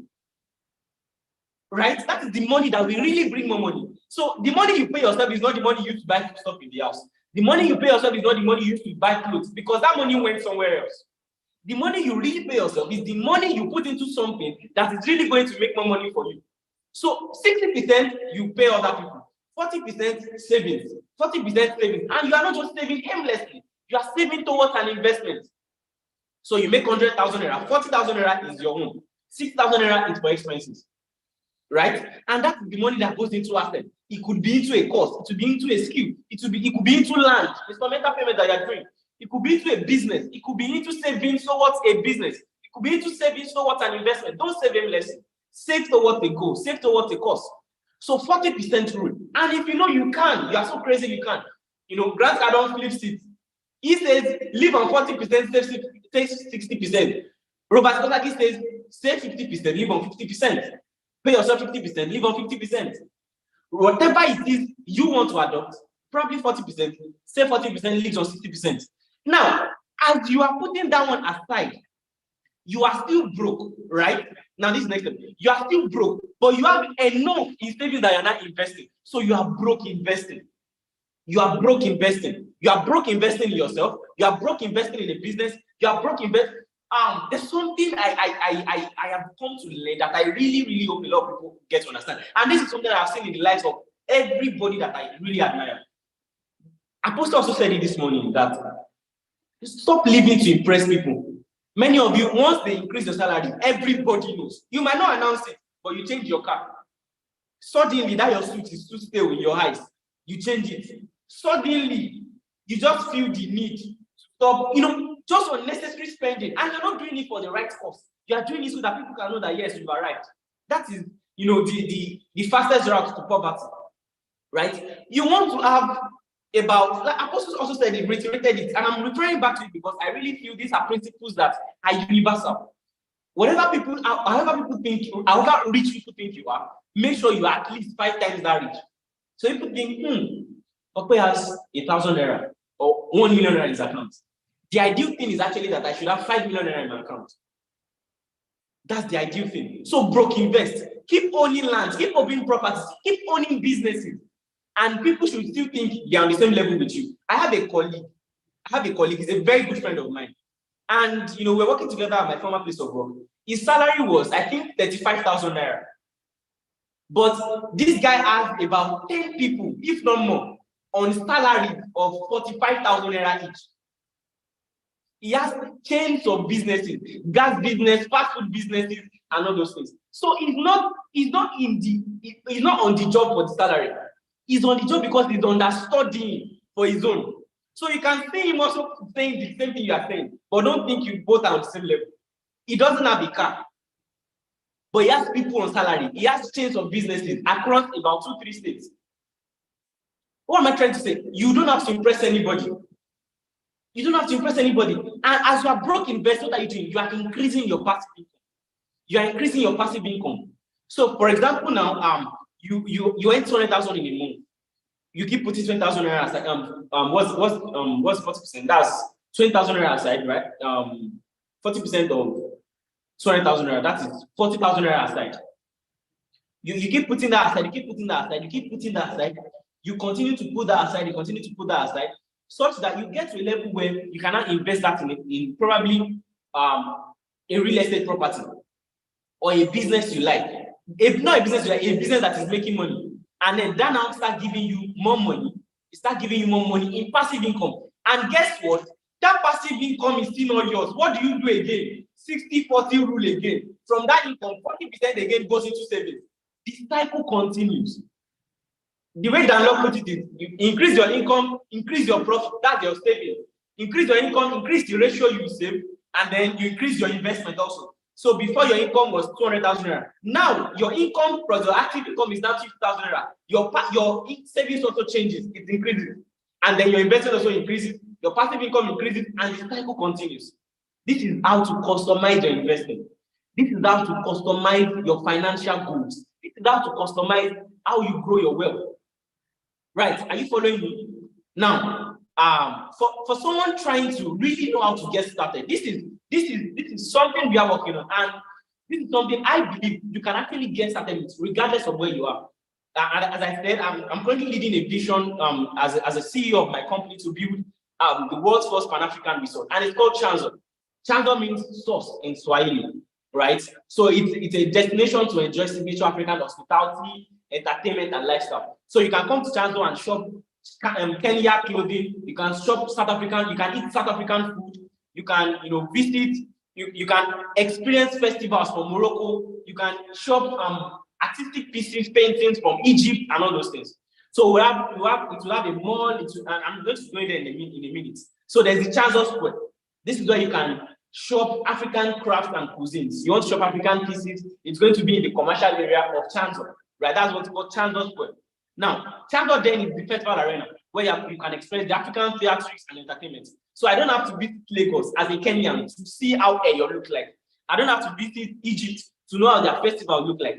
It will be staged in Chanzo then, right? Then there's the Chanzo Royale. This is the Afro-urban residential community. So this is where people would want to, tourists coming here, they want to lodge, they want to stay. So this is where they would be staying. And also, people that desire, that really are passionate about Africa and passionate about, luxury apartment that has the African undertone, this is a place where they would like to stay. So it's an Afro-urban residential community. So, right, that's the Chanzo Royale. And there's the Chanzo Garden. It's going to be an incubation and scaling up for local entrepreneurs. So you can call it the Silicon Valley of Africa, basically. This is going to be an incubation and scaling up for local entrepreneurs. And then there's going to be the Chanzo himself. So this is more like an immersive tour. So instead of you visiting, all the African landmarks, you just come to Chanzo. We are in the area of technology. And then with augmented reality, you can have an immersive experiential tour of iconic African landmarks. So this is what we are building. We are kicking it off on a 12-hectare land in Kwali. This is the site. This is on a 12-hectare valley area in Kwali in Abuja, and this is where we are kicking off the project. It's an expandable project. The goal is we are expanding to as much as 500 kilometers square. That's double the size of Maldives. That's what we are trying to do, because it's a mega project. Something double the size of Maldives. So basically, how can you make money, right? How can you make money from this project? There are two ways you can make money. You can invest with the 1%, because this is the 1% project. This is nothing like you've seen before. This is the 1% project. So you can either invest, you have a minimum capital of 2.2 million naira. In 3 years, you get 3.801600. And this is not just investing in anything. If you check what is written, all investments are tied to real property, documented in the investor's name. So when you actually drop this 2.2 million naira with us, you actually have a plot of Chanzo in your name, deed of assignment in your name, right? You have the document. But the thing is, because the concept of buying the land is that you can easily resell. We are giving you a guarantee because we are confident in what we are building. That if you now sign a contract that in 3 years, AAJ is to sell this property and give you a return of 3.801600. So either we buy back from you or we find a way to sell it. The thing is, you put 2.2 million naira, you get 3.801 back in 3 years. You get, and you can invest in multiple of these categories. So you can do 4.4 million naira, that's 2 plots. You can do 6.6 million naira, that's 3 plots. You can do 8.8, 4 plots, 10.1, 5 plots, and the likes. However, because it's more like you are buying a land, you can also do the investment like you are buying a land. So there's instrumental payments. So you can spread this 2.2 million for 3 months, or you can spread for 6 months. All you need to drop is 30%. And you can know that you are on the journey to getting 3.8 million naira. For example, you spread your 2.2 million for 6 months, and that's it. You have 2.2 million naira investment. In 3 years, you are coming back to get 3.801600. Calculate the return on investment. That's 2.20% per annum and compound for 3 years. So that's above inflation, right? And by the way, real estate rides with inflation. It's right of inflation. And you are here, you're like, oh, I don't even have 2.2 million naira. I don't even have the 30% of 2.2 million naira. What 30% of 2.2 million naira basically? You're here, you're like, oh, I don't even have the 30% to pay. But how can I still make money? How can I still invest in this and actually make money from this particular offer? Basically, this is, like I said, this is us talking about money, basically. And this is where it gets interesting. So you think you don't have 602,000 naira to drop at 30%. You can know people who have. And all you need to do is you get somebody to actually drop this amount of money, and instantaneously you get 10% of this deal. So someone makes a payment of 2.2 million naira, immediately you get 220,000 naira in commission. Someone makes a payment of 8.8 million naira, immediately you get a commission of 880,000 naira in commission. So basically, regardless of how you look at it, this is an opportunity for you to really make money, regardless of your level. This is the way where you can increase your income, and also as you increase your income, you increase the money you save, you increase the money you invest in, and then you increase your passive income, because these returns you are getting is strictly passive income. You are not doing anything. So this is strictly passive income investing. And this is strictly passive income investing, because you are really not doing anything. You are just putting your money to go to work with us. You are putting your money to go with us. You are investing in the system you believe in. Right. So this is how you can also make money and increase your income with us as a company. All right, right now I'll be taking questions. Anybody with questions now, probably as regards whatever the 3 speakers have spoken about, or as regards the opportunities I just shared with us. Probably 3 questions or 2 questions, and I'll be out of here. And we'll be wrapping up for today's session. Can I get the recording? Yeah, there'll be recordings of this session. So I'll be taking a question right now. If you have a question, can you raise your hand? You have a question, simply raise your hand. As regards anything that we've touched today, if you have a question, kindly raise your hand and I'll take your questions right now. Anybody with a question, you can also type if you don't want to talk. I'll be taking questions now. Can everybody hear me? If you can hear me, all right, I'd like to take your questions now. You have any questions as regards what the coaches have spoken about, or you have questions about the opportunity I just shared, or you're like, okay, how can I actually start spreading my income? How can I actually budget my income? I've made mention of the 60-40% rule. All right, if there are no questions, I want to believe that we all understood everything that we've said, everything that the 3 speakers have actually shared, and also the opportunity shared. All right, like Charles Daniel said, if you want to get a copy of his book, he actually sells the book for 25,000 naira. So if you want to get it for 7,000 naira, all you need to do is send me a DM. Just send me a DM that you like to get Compete or Dominate by Charles Daniel. And if you also like to get started with the investing opportunity I just shared, all you need to do is actually to send me a DM saying, I would like to invest in Charles, or I would like to invest with the 1%. That I will know what you're talking about, and I'll give you more details on that. All right, guys, thank you for joining Abayomi, Abiodun, Abisola, Adedoyin, and like I can't begin to mention all of our names in terms of numbers. Thank you so much for joining, and don't forget this is the monthly webinar right now, and also we're having something called the 1% Brokers Conference. That if you are trying to get started in real estate selling and you don't know how to get started in it, or you want to break through the noise, you don't want to be another noise in the market. You want to be among the 1%, selling real estate in the country. We're having the 1% Brokers Conference, and also this 1% webinar will now be we'll be having a weekly chat, which will be hosting on Instagram. On Instagram, basically, so you can join. Don't forget, and also kindly follow us on Instagram at Adesina Adedeji John. Also subscribe to our YouTube channel or whatever platform that you can use to connect with us effectively. Thank you so much for joining, and I look forward to seeing you guys next month at the 1% exclusive virtual discussion. Have an amazing day, everybody. Bye. Thank you very, very much. I appreciate this class. You're welcome. You're welcome, Sarah.